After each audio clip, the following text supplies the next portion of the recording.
fight wars, heal people, even kill people. We'll get more into that in a minute. But first, can an opera singer really shatter a wine glass with their voice?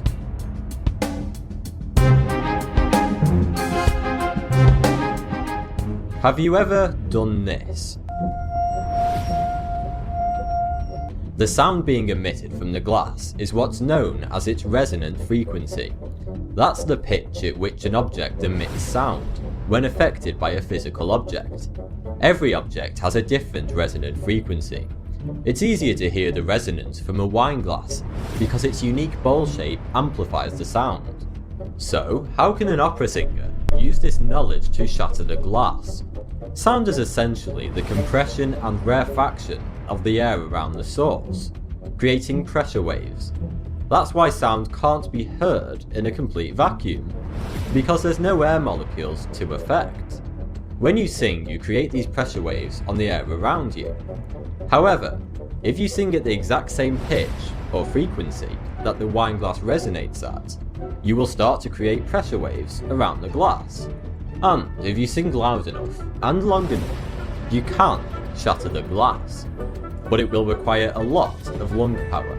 And since opera singers excel in this field, they're the most likely to shatter glass with their voice. Okay, so you can obliterate objects with your voice. That's impressive, but you can do some even more amazing things with sound. Sound can actually be weaponized. The long-range acoustic device is a sound spotlight, capable of emitting a beam of sound at a target hundreds of meters away, up to 150 decibels. It's used for crowd control, such as breaking up riots. However, they're also used on European cruise ships to ward off Somali pirates. Sound has also been weaponized on a smaller scale, to take on all those stabby teenagers running amok. The Mosquito is an anti-social behaviour device. This small speaker can be attached to the front of shops, railway lines, and anywhere else you don't want those little rascals loitering about. The speaker emits an annoying high-pitched sound at 17 kHz. Because our hearing's a great of age, the Mosquito's high-frequency sound waves can only be heard by teenagers, thus keeping them well clear of your property. A similar yet less obnoxious approach to fighting minor crime was taken in London.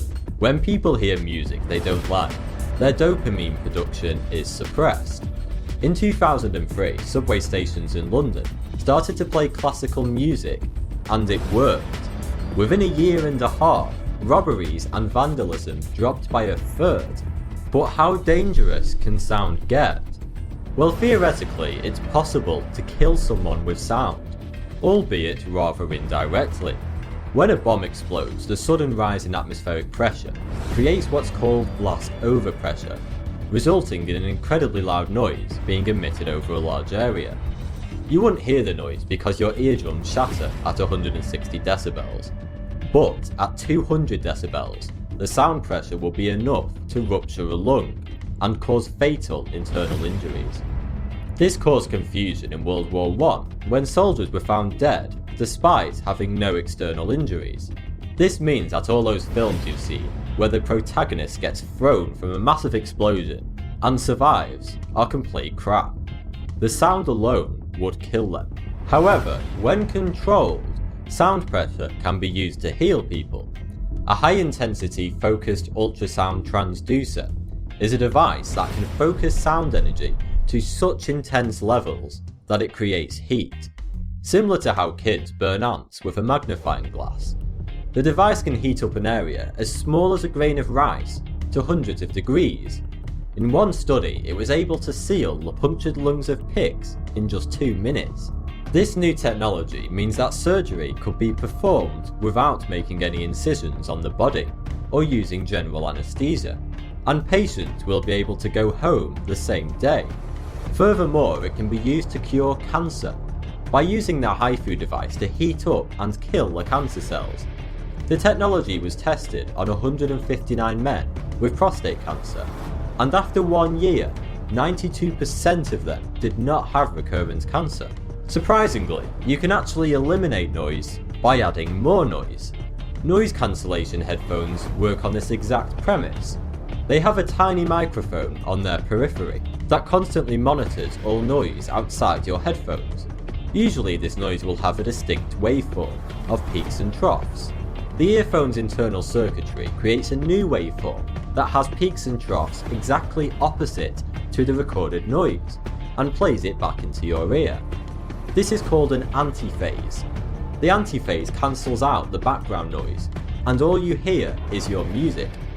It may seem like a strange concept, that adding more noise can remove it completely, but it's like having -2 and adding 2.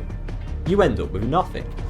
A company has designed a system that uses this technology in restaurants and bars to cancel out the noisy background drone of customers.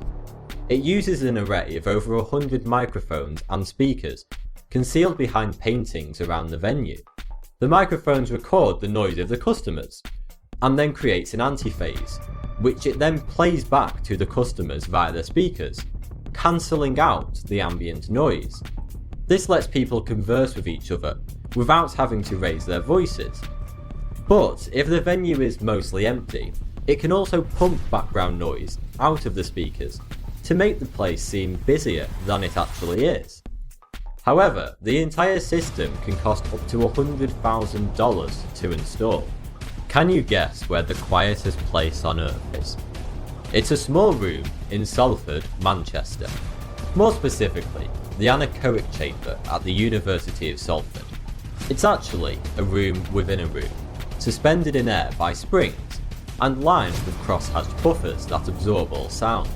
The room absorbs 99.9% of all sound. It's so quiet that you can hear your own internal organs, and the blood pumping through your veins. The chamber is used for testing low-level noise, such as the hum of a light bulb. But ironically, most people find the place upsetting.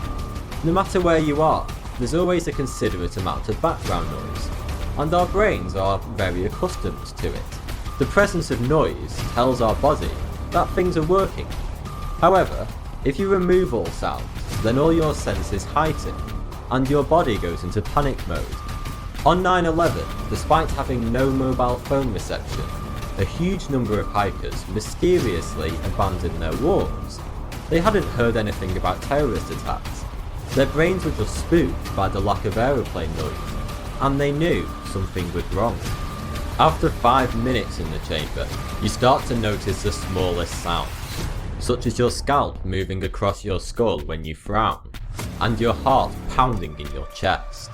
Staying in the chamber for longer than 15 minutes can cause extreme symptoms, such as nausea and panic attacks. Most people suffer oral hallucinations. This is when you start hearing sounds that aren't even there. Everything from scraping metal to voices. Apparently, nobody can survive 45 minutes in the room without going insane. But for some unfortunate individuals, such surreal experiences are an everyday occurrence. Superior canal dehiscence syndrome is a rare medical condition affecting the inner ear. It amplifies all internal sounds. Sufferers hear their own heartbeat, creaking joints, and other unsavoury internal bodily functions. It can get so bad that the sound of the eyeballs moving in their sockets sounds like quote-unquote sandpaper on wood. Sound travels at 761.2 miles per hour at sea level. But what happens when you travel faster than the speed of sound? You experience what's called a sonic boom, which is an extremely loud thumping sound. It also creates a visual phenomenon called a Mach cone. This happens because when an object travels through the air, it creates a series of pressure waves in front and behind it, similar to how a boat displaces the water. The faster the object travels, the more that the pressure waves are compressed together, because they can't get out of the way of each other fast enough. Once you reach 761 miles per hour, otherwise known as Mach 1, the pressure you've created reaches a critical mass, creating a shock wave. But you won't hear anything at all, because you're travelling faster than the speed of sound, so the sound will never reach your ears, unless you slow down, but everyone on the ground will hear. Thanks for the view, subscribe for more 42.